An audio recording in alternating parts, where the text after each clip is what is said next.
नवतितमः सर्ग 90वां सर्ग। भरत और भरद्वाज मुनि की भेंट एवं बातचीत तथा मुनि का अपने आश्रम पर ही ठहरने का आदेश देना। धर्म के ज्ञाता नरश्रेष्ठ भरत ने भरद्वाज आश्रम के पास पहुंचकर अपने साथ के सब लोगों को आश्रम से एक कोस इधर ही ठहरा दिया था और अपने भी अस्त्र शस्त्र तथा राजोचित वस्त्र उतारकर वहीं रख दिए थे। केवल 2 रेशमी वस्त्र धारण करके पुरोहित को आगे किए वे मंत्रियों के साथ पैदल ही वहां गए।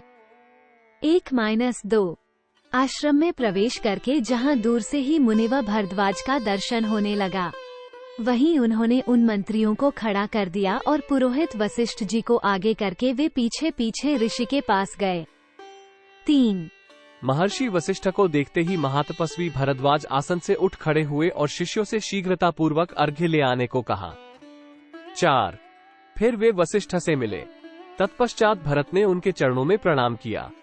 महातेजस्वी भरद्वाज समझ गए कि ये राजा दशरथ के पुत्र हैं। 5 धर्मज्ञ ऋषि ने क्रमशः वशिष्ठ और भरत को अर्घ्य, पाद्य तथा फल आदि निवेदन करके उन दोनों के कुल का कुशल समाचार पूछा। 6 इसके बाद अयोध्या, सेना, खजाना, मित्रवर्ग तथा मंत्रिमंडल का हाल पूछा। राजा दशरथ की मृत्यु का वृतांत वे जानते थे, इसलिए उनके विषय में उन्होंने कुछ नहीं पूछा।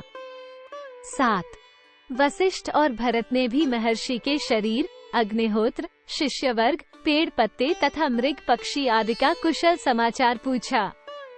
8 महायशस्वी भरद्वाज, सब ठीक है, ऐसा कहकर श्री राम के प्रति स्नेह होने के कारण भरत से इस प्रकार बोले। 9 तुम तो राज्य कर रहे हो ना, तुम्हें यहाँ आने की क्या आवश्यकता पड़ गई?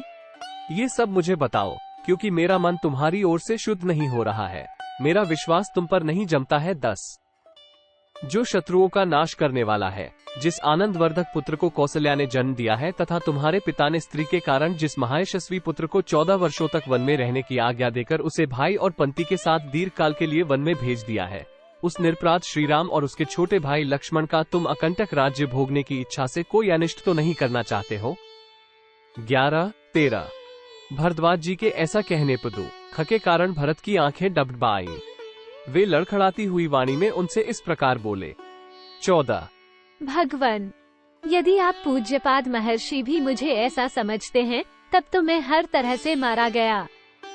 यह मैं निश्चित रूप से जानता हूँ कि श्री राम के वनवास में मेरी ओर से कोई अपराध नहीं हुआ है, अतः आप मुझसे ऐसी कठोर बात न कहें। 15 मेरी आड़ लेकर मेरी माता ने जो कुछ कहा या किया है, यह मुझे अभीष्ट नहीं है। मैं इससे संतुष्ट नहीं हूँ और न माता की उस बात को स्वीकार ही करता हूँ। मैं तो उन पुरुष सिंह श्री राम को प्रसन्न करके अयोध्या में लौटा लाने और उनके चरणों की वंदना करने के लिए जा रहा हूँ।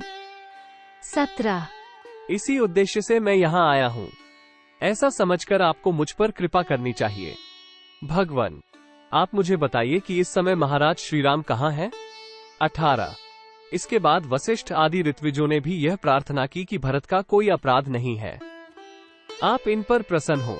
तब भगवान भरद्वाज ने प्रसन्न होकर भरत से कहा। 19 पुरुष सिंह, तुम रघुकुल में उत्पन्न हुए हो, तुम में गुरुजनों की सेवा, इंद्रिय संयम तथा श्रेष्ठ पुरुषों के अनुसरण का भाव होना उचित ही है। 20 तुम्हारे मन में जो बात है उसे मैं जानता हूँ, तथापि मैंने इसलिए पूछा है कि तुम्हारा ये भाव और भी दृढ़ हो जाए तथा तुम्हारी कीर्ति का अधिकाधिक विस्तार हो। 21 मैं सीता और लक्ष्मण सहित धर्मज्ञ श्री राम का पता जानता हूँ। ये तुम्हारे भ्राता श्री रामचंद्र महापर्वत चित्रकूट पर निवास करते हैं। 22 अब कल तुम उस स्थान की यात्रा करना, आज अपने मंत्रियों के साथ इस आश्रम में ही रहो।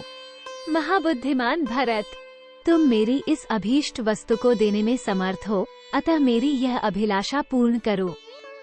23 तब जिनके स्वरूप एवं स्वभाव का परिचय मिल गया था, उन उदार दृष्टि वाले भरत ने तथास्तु कहकर मुनि की आज्ञा शिरोधार्य की तथा उन राजकुमार ने उस समय रात को उस आश्रम में ही निवास करने का विचार किया।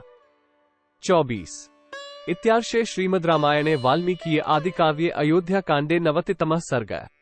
इस प्रकार श्री वाल्मीकि निर्मित आश्रामायण आदि काव्य के अयोध्या कांड में 90वां सर्ग पूरा हुआ। 90